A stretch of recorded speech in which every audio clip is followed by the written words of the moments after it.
Todos podem se assentar.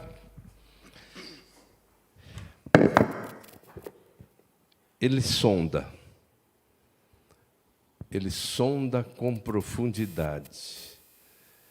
Em algumas traduções, nós vemos aí que ele trabalha, ele acompanha até o nosso metabolismo. Existe o salmista que diz que até os rins, na madrugada, acordam a gente para orar. Se você não notou, note isso, né? Está sendo despertado pelos seus rins para orar, para falar com Deus. Mas o que nós vamos falar não está voltado assim para a oração, e sim para Deus conhecer o nosso interior, a formação, inclusive, das palavras. Ainda a palavra não me chegou à boca, e tu, ó Senhor, conheces toda. Todas essas coisas precisam, ou melhor, devem trazer temor para muitas pessoas, principalmente nesse tempo. Tem gente brincando com Deus. E o apóstolo São Paulo diz na sua epístola aos Gálatas: Deus não se deixa escarnecer. Ninguém tira uma com a cara de Deus. Ninguém zomba de Deus. Tudo que o homem semear, disso também ceifará. Então Deus conhece as mensagens liminares, as mensagens subliminares, as primeiras intenções, as segundas intenções. Deus conhece tudo, inclusive antes de serem pronunciadas, de serem formuladas, inclusive. Então, o que Deus traz para nós nessa noite é o seguinte: pare de brincar com Deus. Eu me lembro, assim, num primeiro momento, inclusive, de alguns líderes que brincam com coisa séria, né? A gente vê o Senhor dizendo, muitos naquele dia, antes ele diz assim, nem todo que me diz Senhor, Senhor entrará no reino dos céus, mas aquele que faz a vontade do meu Pai que está nos céus. Então, ele sabe o que está por trás daquele Senhor, Senhor. Está realmente uma ausência de temor, uma ausência de obediência, uma ausência de boas intenções. Nem todo que me diz Senhor, Senhor entrará no reino dos céus, mas somente aquele que faz a vontade do meu Pai que está nos céus. Jesus, ele propõe uma parábola para dizer o seguinte, que um pai disse para o seu filho, um dos seus filhos, vai executar aquela tarefa. Ele disse, eu não vou. Mas depois ele reconsiderou, foi lá e fez. Mas disse para o outro imediatamente, lógico que eu vou, meu pai, eu vou lá. Jesus, quando propõe essa parábola, ele está mostrando como é que está o mundo, principalmente o mundo evangélico, de pessoas que fazem votos. Eu me lembro de uma determinada ocasião, uma pessoa foi receber oração de uma irmã. Irmã, eu vim aqui para a senhora orar por mim. Uma mulher de Deus, mulher simples, simples, simples. E aquela irmã, quando ela vai iniciar a oração, ela falou, meu irmão, eu não vou orar por você, não. Eu não vou comprometer a minha vida de oração, intercessão, por alguém que faz votos e não cumpre diante de Deus. A questão ela é tão grave, que o salmista, aliás, o sábio, ele fala algo assim terrível, terrível para essas pessoas que pensam que enganam Deus, né? O Senhor diz que é melhor que você não faça o voto. Através do sábio e pregador, ele falou, olha só, eu vou abrir a Bíblia aqui, e ela vai dizer exatamente o que nós propomos. Olha só. Ser reverente quando fores à casa de Deus. É melhor aproximar-se para ouvir do que fazer como os tolos, que oferecem sacrifícios sem saber que agem mal.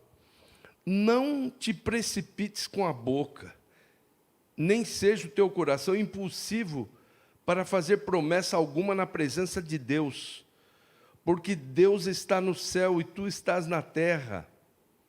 Portanto, sejam poucas as tuas palavras. As pessoas que formulam, interessante que existe um mundo, as pessoas, elas assim, subestimam a inteligência de Deus, a sabedoria de Deus, e subestimam a própria realidade do mundo espiritual. Quando você lê lá em Hebreus 12, no versículo 1, que nós estamos rodeados de uma tão grande nuvem de testemunhas. Existem, olha só, nesse verso 4, quando fizeres algum voto a Deus, não demores a cumpri-lo, porque Deus não se agrada de tolos. O que votares, trata de cumpri-lo. É melhor não fazer voto do que fazer e não cumprir. Não permitas que a tua boca te faça pecar, nem digas diante do anjo que foi um engano. Por que provocar a ira de Deus e destruir o trabalho das tuas mãos? Então, essa sondagem de Deus, que sabe o que está por trás das intenções, o que eu acho lindo é Deus, que não leva em conta, muitas vezes, o volume da voz, mas leva em conta o anseio da alma, a intenção. Quando Ana orava, ela estava lá, relegada a um plano de inferioridade, sem poder dar filhos para o seu esposo. E ela ia diante de Deus, e ela balbuciava, ela mexia os lábios. Mas Deus via o que estava no coração, na intenção dela. E Deus contempla, Deus premia aquilo que está no coração, que está sendo balbuciado. Ana chegou a ser confundida com alguém que estava alcoolizada, que estava bêbada, porque ela mexia os lábios. Só que aquela oração, ela mexeu com o mundo espiritual. E no Cântico de Ana, ela diz que houve uma batalha espiritual. Ela diz, no agradecimento desse Cântico de Ana, o arco dos fortes foi quebrado. O arco dos fortes foi quebrado. Imagina quanta oposição existia para que ela pudesse ser mãe. Ela vê isso. Agora, como é que ela se posta diante de Deus? Ela se porta diante de Deus. Ela sabia, Deus sabia o que estava sendo pronunciado com voz bem baixa, balbuciando apenas o seu desejo de ser mãe. E o resultado, o arco dos fortes foi quebrado. Agora, em contrapartida, o que Jesus diz?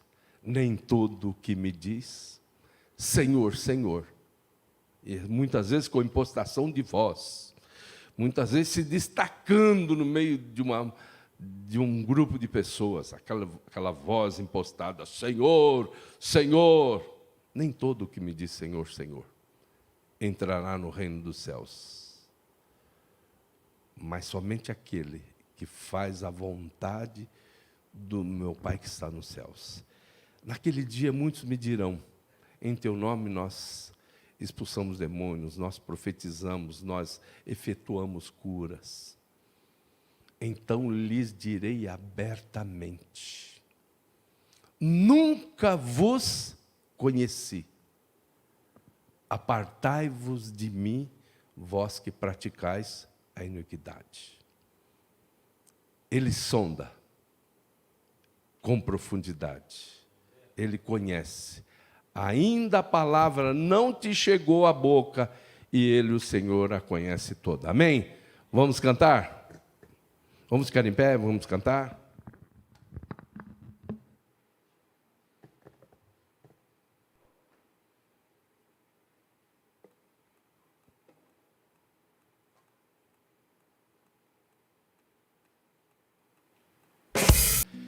Existe uma sondagem. Nós que estamos na liderança, muitas vezes, precisamos de esse discernimento. O dom de discernimento de espíritos, ele é tão importante que ele faz parte dessa sondagem de Deus. Ele faz parte dessa pesquisa, dessa penetração, penetra até os rins, ele penetra, vai nas intenções. A palavra de Deus, inclusive, ela é eficaz e cortante, como espada de dois gumes, ela vai até aonde? A divisão da alma e do espírito. A gente fica brincando com coisa séria. Quando eu falei dos dons, vejam bem, às vezes a gente quer trabalhar pensa que Deus trabalha com lógica. Deus não trabalha com lógica. Deus trabalha com profundidade. Uma menina está seguindo o servo de Deus, está dizendo, isso é servo do Deus Altíssimo, esse é o servo do Deus Altíssimo. Ela estava falando uma verdade, mas não era através do Espírito de Deus. E ela prosseguiu pelo caminho há algum tempo, até que Paulo repreendeu aquele espírito que estava nela. Em contrapartida, Ágabo, um profeta, pegou a cinta de Paulo, se enrolou todo, se amarrou todo com ela e apertou e falou, isso vai acontecer com o dono dessa cinta se for para Jerusalém. E se instalou uma confusão muito grande. Mas era pelo Espírito de Deus que ele estava fazendo aquilo. Ficou de um lado Ágabo dizendo, o dono dessa cinta, se for para Jerusalém, corre um grande perigo. E Paulo dizendo do outro lado, me importa ir, eu vou. Então, no discernimento lógico, diria que Ágabo não estava falando por Deus, porque se instalou uma confusão, as pessoas dizendo para Paulo não ir, não vai. E do outro lado a menina está dizendo, olha, Esse é um servo de Deus Altíssimo, mas não é de Deus. Não é Deus que está falando. Deus sonda com profundidade. Ele conhece tudo que está por trás. As intenções, como dissemos, as segundas intenções. Ele olha e diz para Samuel: olha, não vai pela aparência lá dos filhos de Jessé, não. Vai chegar cara bonito, perfumado, bem vestido, mas não, passa um, não é, o segundo não é, aí vai passando, chegou a um certo ponto, aparentemente acabaram os filhos de Jessé. Ele falou: não é nenhum deles. Não tem mais filho? Ah, tem um que está lá no campo, está apacentando ovelhas, traz ele. E era esse. Deus dissera para Samuel: eu não vejo como o homem vê. Então, o que o Espírito de Deus está dizendo hoje: pare de medir Deus com a régua que você mede os homens. É melhor confiar no Senhor do que confiar no homem. Isso é o meio da Bíblia. Ele sonda com profundidade. Deus falou nessa noite.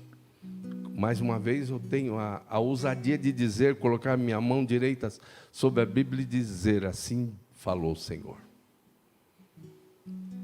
Então nós vamos orar agora. E você, conversa com Deus aí. Você sabe o que precisa conversar com Deus. Você sabe. Ó Deus, a Tua palavra foi exposta. E ela é muito autêntica, ela é muito profunda. Ah, meu Deus. Obrigado, Senhor, por essa vida que está se rendendo agora aos Teus pés. Obrigado, Senhor. Obrigado, Senhor, porque não há coisa encoberta diante dos Teus olhos. Não há nada que esteja encoberto que não venha a ser revelado. Assim é o Senhor, assim é o nosso Deus. Meu Pai querido, muito obrigado. Salva nessa noite. Essa palavra não tem o sentido de acusação, porque o Espírito de Deus não é acusador. O Espírito de Deus convence o homem do pecado, da justiça e do juízo. Que os teus filhos e as tuas filhas estejam fazendo um concerto com S diante de Ti, para que posteriormente possam fazer um concerto com C. Em nome de Jesus, faz isso na vida dos Teus filhos, que a Tua palavra não volte vazia, mas que ela faça exatamente o que alegra, o que apraz, o que traz prazer ao Teu coração. Em nome de Jesus. Amém. Agora nós vamos devolver um pouquinho do muito que o Senhor tem colocado na nossa vida, e eu